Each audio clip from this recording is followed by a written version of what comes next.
ये देखंतु आमर आजिर नुआ तरकारी आलू सिम आमर सिम आलू पोस्त हुए आज किंतु आमर पोस्त नाही मु कंचा बादाम को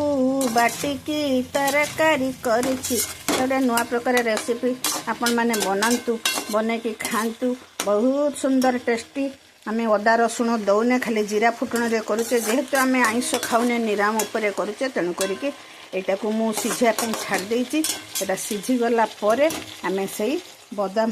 बाटा हेथिबा बादाम देखंतु बाटी देछि मु ताको सब छाड़ी देबी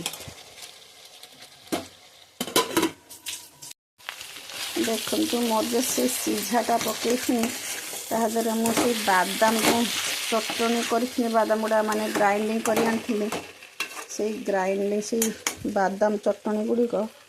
मैं तरकारी देहरे मिसई देछि देखंतु केते सुंदर होइछि मत देखंतु आधार आटे पानी देकी जुकजुकिया करदबा आ लुण तो मोर खाई खाई हाई प्रेशर 220 टिके लुण कमे देछि आ कंचा बादामटा जेहेतु देछि मिठा लागिबो चीनी मिनी मो माँ टे चीनी सब तरकारी पकई दिखती देखिया पानी देला बेले टेस्ट करिया देखंतु सेटा टिके सुखा सुखा हो जाइए मोर तादर टिके से पानी ढालिकी देदेली आलू गुड़िक मोर मोटा मोटा होता तो सीझी थी कि नहीं से मोर पानी देदेली पानी देकी सीझापी छाड़ से पूरा हत हती मैंने मंड मंडिया हो देखते तरकारीटा ना मोर फुटी गलानी कि सुंदर कलर है लंका गुंड जीरा गुंड हलदी जैसे मसला देवा कथा निराम रे आलू सिम सीझी गला परे बादाम पेस्टा जो देदेवे जदि सीझी नथिबो टिके पानी देवे सेटा सीझी गला परे माने मंड मंडिया जो हम से रखिदेवे आ देखते तरकारीटा मोर हत हती होते सुखा सुखा हेले भल होता तरकारीटा अलरेडी हो सारी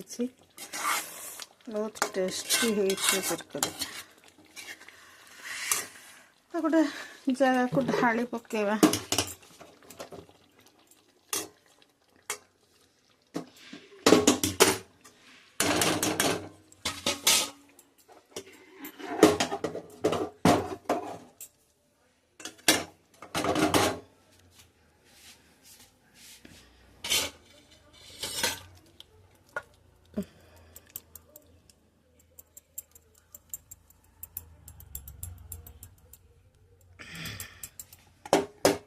तरकारी है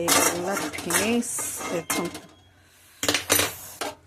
तरकारीटा आपण मैंने रांधिकी खातु सिम आलू बादाम बाटिकी